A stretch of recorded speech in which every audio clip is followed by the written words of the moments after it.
who has Stargardt disease who received a transplant of these cells. And the picture shows her appearance preoperatively, 1 week after surgery, and 6 weeks after surgery. And maybe in that inset, you can see some pigmented cells, light brown pigmented cells, that are not evident in the preoperative photograph. And you can actually image a person's retina with 5-micron level of resolution. And that's using a test called optical coherence tomography. And if you look at the area that received a transplant preoperatively, you see a few intense white signals. That's what the white arrow is pointing to. Those might be her remaining residual RPE cells. If you look at this same patient 12 weeks after the surgery, you see many more of those intense white signals. Possibly, those white signals represent the transplanted RPE. I have to say that the retina over those cells, if that's what they are, doesn't look any different. And the tissue underneath those cells, which is called the choroid, doesn't look any different. But I'll tell you what is different is this patient's vision. So her unoperated eye was hand motions all throughout the period of follow-up. And her operated eye improved from hand motions to 2800 within a month of the surgery, and it stayed at that level at a 12-week follow-up point. There's even a report, unvalidated, in the internet of a patient with macular degeneration who received these cells, whose vision improved from 2400 to 2040. And I talked to the surgeon who operated that patient, and that is a true finding. How often that will happen in people that have macular degeneration is unknown, but at least it's helped one person a fair amount. So, in summary, I think it's true now, today, that we can make stem cells en masse safely, although they are either going to be allogeneic, that means embryonic stem cells from some other source, or they're going to be autologous, meaning that they are induced pluripotent stem cells from the person who's going to receive the transplant. We can make the stem cells differentiate into a variety of ocular cells that have the potential for therapy. It's been well documented in science experiments, not in human experiments, that the stem cells can restore vision from blind animals. And as I just told you, the first trials of these stem cell therapies are in progress. And that's great. There are challenges that are very important that need to be overcome, or understood better at least. And I've mentioned some of them to you. One is the abnormal microenvironment of the diseased eye. Another one is the synaptic rewiring that accompanies degeneration of the retina. Another one is that the cells that we transplant have to retain the right physiology over time. So if we transplant photoreceptors, they have to remain photoreceptors. They can't turn into a tooth or a hair, you know. And then, of course, I've talked to you about the immune rejection problem. And then the idea of, will we have to genetically modify the cells? And in some cases, we almost certainly will, in order for the cells to have a therapeutic benefit for the patient who receives them. You know,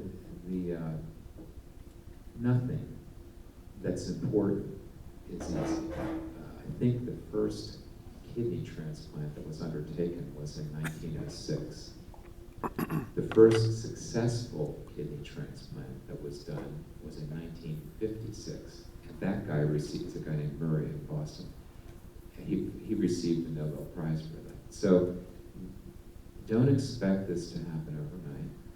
There will be partial successes before there's full success. And there probably will be, disasters along the way. But that's okay. That's the way things are in general. I wouldn't get discouraged if you read about a disaster, and I wouldn't become euphoric if you read about a success. I would think of it as a long road, and everybody has something to contribute towards making progress along that road. There are scientists that have a great deal to contribute. There are clinical doctors that have a great deal to contribute, and then there are you being the patients, you being the family members, you being the people who just want to give money to support a good cause. Your money is what gives us the power to commandeer the intellectual resources and the physical resources that are necessary to make progress. But if we get the money, we'll make progress. It's inevitable. It's just a matter of time. So I want to thank you for being here today and for listening to me. I'd be happy to answer any questions that you have. Yes, sir. What do you think the biggest challenge is for advanced cell with their treatment? Because a lot of the things you talk about, the RPE cells, they differentiate, they become RPE, you know what they are, they're pigmented, you can find them. They're not really immune in the eye because it's immunoprivileged, right? Or no? Don't agree with that. Okay. But what do you think the biggest challenge is for them? Two. First is the maintenance of a differentiated phenotype on Brooks membrane. And second is immune rejection of the cells. The subretinal space is a relatively immune-privileged site. But in macular degeneration, that immune privilege is abrogated. The RPE cells are immune-privileged tissue, so they can induce immune suppression to some degree. So there's a way in which the location of the transplant and the cells that we're transplanting tends to mitigate immune suppression. But there's very nice evidence from a different study showing that those cells most likely will get rejected in the absence of immune suppression.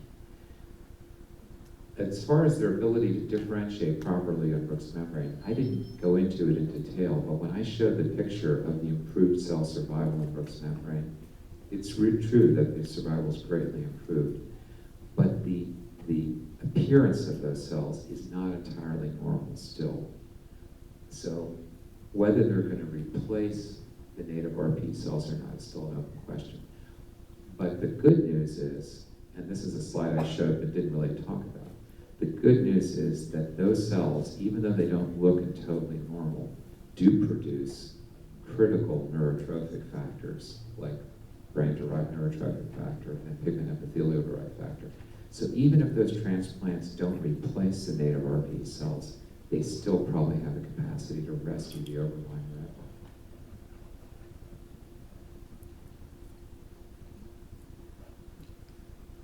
Okay. Yes, sir. I know the FDA, the NIH, they're working on these breakthrough therapies. Is AMD considered a breakthrough disease, or? It's a very, very important disease. But there's an initiative at the National Eye Institute called the Audacious Goals Initiative. And this was, the analogy that occurs to me is like the Manhattan Project. So a bunch of people from different disciplines got together to identify what special project should the National Eye Institute devote a special subset of its resources towards over the next 5 to 10 years. And the answer was, in a phrase, regenerative medicine, to sort of reconstitute the neural structure of the retina.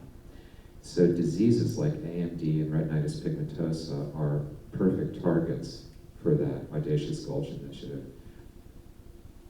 The other thing I think we have to realize is that explicitly and implicitly, there's always been a partnership between corporate America and the National Institutes of Health. And you generate ideas and develop ideas to a certain point within the environment of National Institute of Health support. But once those ideas get developed to a certain level, the capital requirements to bring them further, to bring them actually through the regulatory process and into a treatment, requires an amount of capital that NIH just basically doesn't have to dedicate. And that's where corporate America comes in, and they always have come in.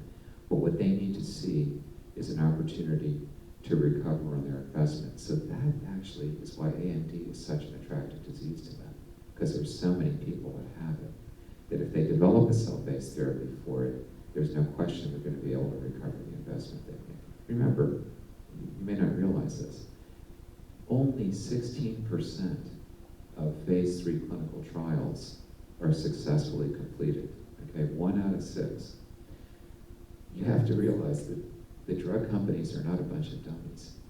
They spend a huge amount of time looking at the basic science, convening panels of experts, trying to decide whether or not to go into an early phase clinical trial with a potential molecule.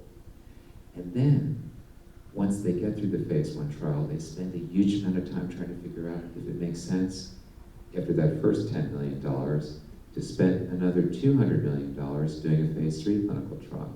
So there, if any of us had $250 million, we probably would put it in a savings account and not invest it in risk capital. But that's what they do every time they run a phase 3 trial. So they need to have a way to recover what turns out to be losses on 5 out of their 6 investments of that magnitude. That's why it's fortunate that AMD is such a prevalent disease, because it's definitely going to drive investment in that area. I have one more question. There's twofold interest for me. I have family members who have AMD, but I'm also an investor in that company too, so ACTC. So he was the CEO was saying they had 30 patients already done with the first trial. They're getting finished, and he said there were statistically significant results. Can you say anything about that? I don't. I know. I can, but I don't know if it'll be relevant. Yeah. I have a whole lecture on statistically significant results, and I'm going to try to boil it down to like 3 sentences. It has to do with what does statistically significant mean. So from a mathematical point of view, there are 2 boundary conditions. One's called a type 1 error, or false positive. That's where you think something's true, but it's not true. And then the second thing is a type 2 error. That's where you think something is not true, but it's true. Type 1 errors we generally accept as around a 5% chance of making a type 1 error. The type 2 errors we generally accept as around a 20% chance. That's another way of looking at that is 1 minus the type 2 error is called the statistical power of the study. The statistical power of the study is, in a loose way, inversely related to the number of patients enrolled in the study. If you have a high statistical power, big study, then statistically significant means something. If you have a small study, what does statistically significant mean? It means that the probability that the null hypothesis is wrong is, and usually it's at the 5% level, is only 5% or less. That is, how can I say this? Let me say it a different way. The probability that you think something is true under the boundary conditions that I've just described, you have 33% of what you think are true hypotheses will be false. And 98% of what you think are false hypotheses will be false. I can show that mathematically. So a false result in a small study is more likely to be true than a true result. That's why you can't get through the FDA with a phase 1 or phase 2 trial. You have to do 2 phase 3 trials. Does that? That makes sense. So I'm sure what he said is accurate, but what does it mean? Right. That's what I'm not sure. Yeah, I mean, they had an OAB meeting, last month, and they came away, but saying that there was significant. Well, there's another issue, which is there are 2 patient groups that they've studied. Are they saying they were significant for both the Stargardt patients and the AMD patients? And then there's another issue, which is how they actually measured their endpoints. Right. How many times did they measure the vision before they did the transplant? How many times did they measure the vision after they did the transplant? So all these variables, and these are all,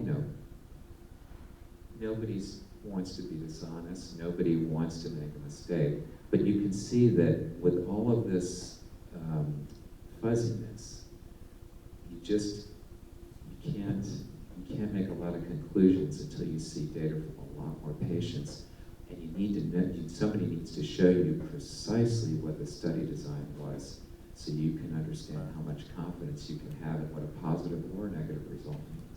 I know you said you worked with ACTC, not recently with that? No, I Okay. haven't. I think it's accurate to say that Dr. Ray Lund and I convinced them to look at Stargardt disease, because that's not what they were interested in initially. And we continue to receive cells, and I just wrote a chapter summarizing our work in this area, in which Dr. Lanza is a co-author, so I do work with him. But I've separated myself from the clinical trial because we have intellectual property that's relevant to making the RB transplant successful. And I think that creates the appearance of a conflict of interest that there's no way I can resolve. And I don't want to stop doing my research, so the only solution is for me to not be involved in the trial. I know they were supposed to do a trial at the UMDMJ, right? That's and then right. and then it didn't happen. That's right. Yeah. How do you know? I know a lot of stuff about what's going on. So, yeah, I was just wondering. Thank you. Sure. Yeah. Yes, sir. How far out do you see the clinical application of stem cell therapy for treating RP? Well, I think, based on my interaction with different people at meetings, I think that the group in England is aiming to have a photoreceptor transplant trial underway, early phase, within the next 5 years. And of course, that doesn't mean it'll be successful.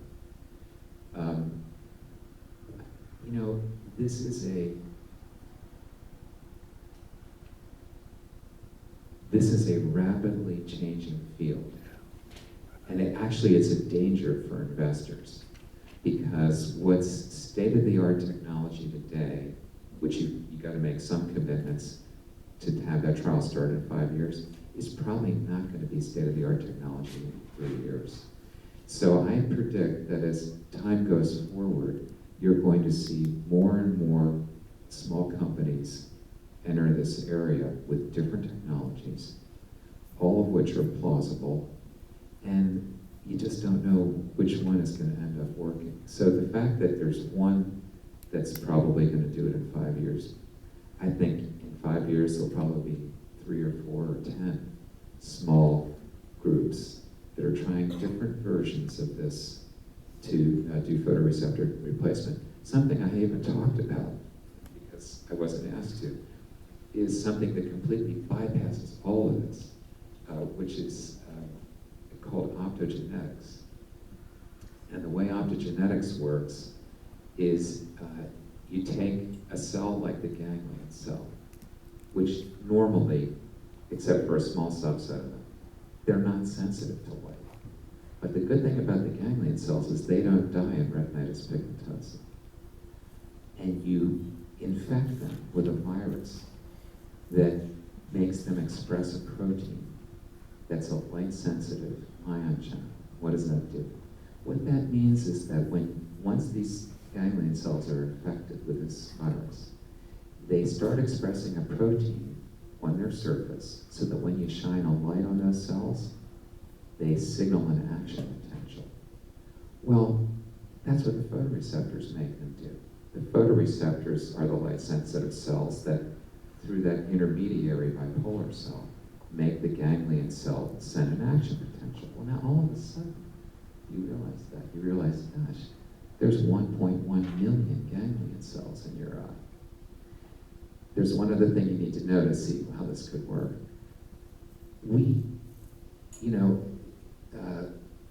It's probably accurate to say that we see an image on our retina, but our brain doesn't see an image at all. The ganglion cell's output is a binary code of on-off signals. So what our brain sees, and that's where seeing occurs, is in your brain, not in your eye. What our brain does is it interprets a binary code as vision. So it's very much like a computer in that one respect.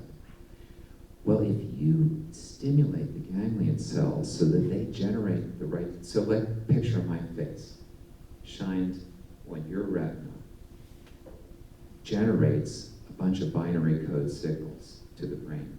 Well, we could shine light in binary code to the ganglion cells and absolutely recreate that image in your brain. That's actually being done. And so that's another example of how competing technology can evolve that could have